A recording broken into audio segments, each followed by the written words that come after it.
have a question for you. Who is leading you, and where are you being led? One summer, our family stayed at a campground where there were some sheep that were kept in a pen all night, right next to our cabin. And they were in this little pen, and they were so quiet. I know, we moved in, I was like, this ain't gonna be good at all. But we never heard them at night. It was in the morning, suddenly in the morning, around 6:37, they all started in, meh, meh, just, really loud. And here came this guy walking down, and he would open the pen and lead them out to pasture every morning, probably 4 or 5 mornings in a row. And then we met him, and his name was Matt. And I was like, wow, it's perfect. They're saying, Matt, Matt. And here he comes to let them out, to take them to pasture. They knew his name. They knew their leader. We just heard from the Gospel of John, which is one of the 4 testaments that tell the story and teachings of Jesus. They are foundational for us because they teach us about our leader, who we want to follow. And we just heard Jesus make an emphatic claim that he is the good shepherd. In fact, he's the only shepherd and the only gate. This is the claim he makes for us. What does he mean?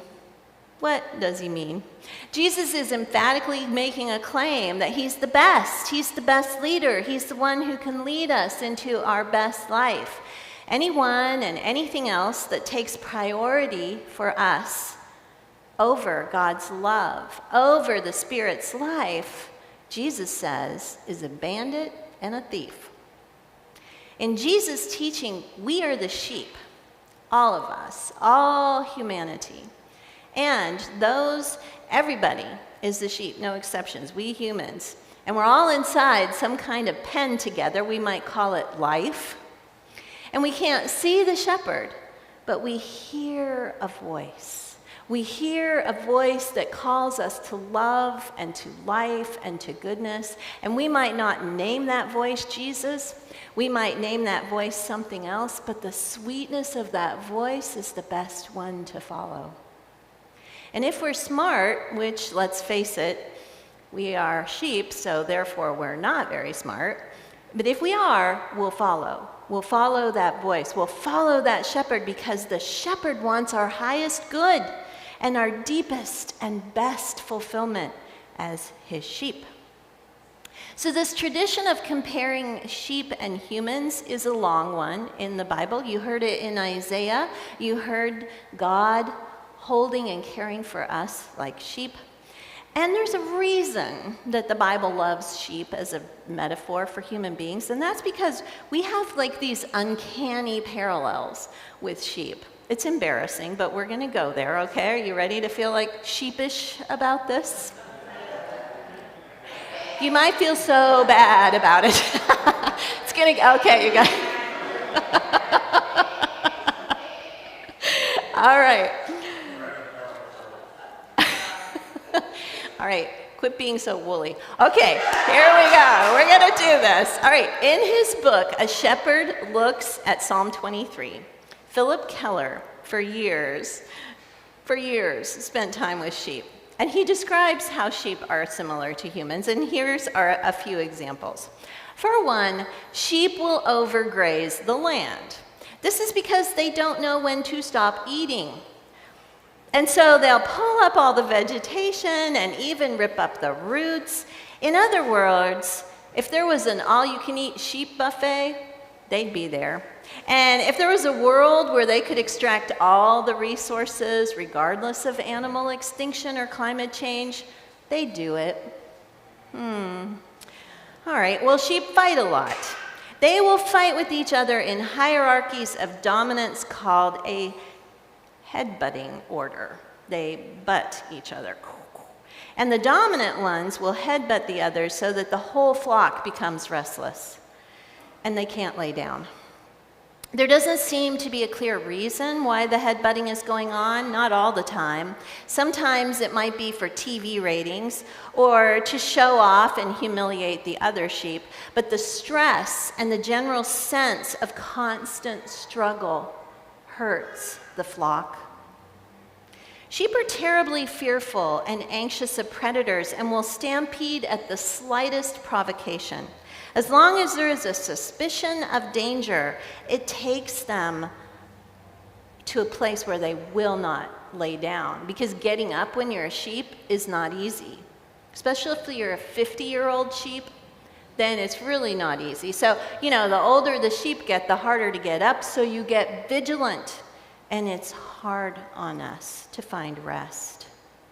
Sheep tend to not know a good thing when they have it.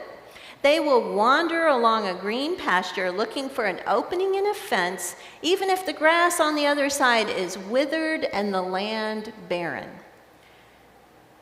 I don't know about y'all, but I'm starting to really relate to this. Okay, so sheep can become cast down. I don't know if you could hear the little story we heard at the beginning, but that was about a cast down sheep. So the sheep get where they roll over, and if they have a lot of fur, they can't get back up because they kind of get stuck and their feet are up in the air. And without their shepherd, they will die because they can't get back up. They're like a little bug, with their little legs, and they can't get up. And pretty soon the gas in their stomachs start to, it's not good. They need a shepherd. My friends, are we without a shepherd? Are we cast down? Or can we say, "The Lord is my shepherd. I shall not want. He makes me lie down in green pastures. He leads me beside the still waters. He restores my soul. The Holy One restores my soul." Jesus invites us to let him lead us, not because he wants exclusive rights to our spiritual identity, not because there's some ideology we must follow or a to-do list of good deeds that have to be checked off. Jesus wants us to let him lead us because he's good. He is the good shepherd. He's good at it. He's the shepherd who lays down his life for the sheep. In fact, the very fields and streams were created to support our flourishing and that of all creatures flourishing. We're invited to follow because the paths lead to wholeness and to life, to laughter, to joy. We call on Jesus' name and he speaks to us and he knows our name. We're not a number, we're a name. Our name, our belovedness by the shepherd. And we enter this kind of intimacy that makes our lives meaningful, even though we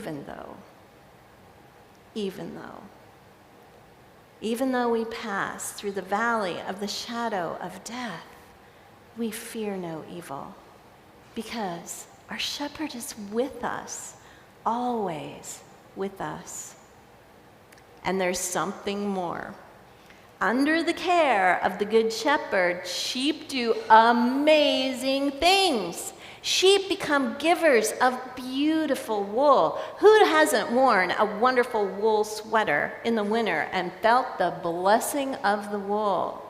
That sheep's wool grows and it's shorn and it grows and it's shorn. These sheep just give and give and give blessing for the world. What a flock! What a blessing! I don't have any sheep. Last time I was with a sheep was years ago, but I am blessed by a sheep. And I'll bet you are too. Those sheep just give and give all through their lives, and under the care of a good shepherd, they have healthy offspring who flourish and they graze the land because sheep aren't picky eaters. That's the good side of eating all you can eat, is you're not picky. And they eat the weeds too. And they clear the pasture of invasive plants. Now, okay, so you got that part about clearing the pasture of invasive plants. Here's one more, okay? Get ready for this one. A sheep's manure is the richest of all domesticated animals. And because they tend to sleep on the high ground so that they can see what's coming, they redistribute that rich manure up at the top through the rain down into the valleys. So in a year or two under good management, sheep can actually help reclaim pasture that has been left desolate. See the parallel? When Jesus is our shepherd, there is blessing for all. It is a blessing and flourishing. Okay, you went there. Some of us went there. Yeah, the manure metaphor in spirituality is a little bit of a stretch, but it's real, right? Even the dumb things we do, somehow God can redeem them. And our blessing in this neighborhood, our blessing in our lives with our friends and those that we encounter, it means something for eternity. It's big. Who is our shepherd? Have we remembered to reclaim our relationship, to tune in and listen to that inner voice of love?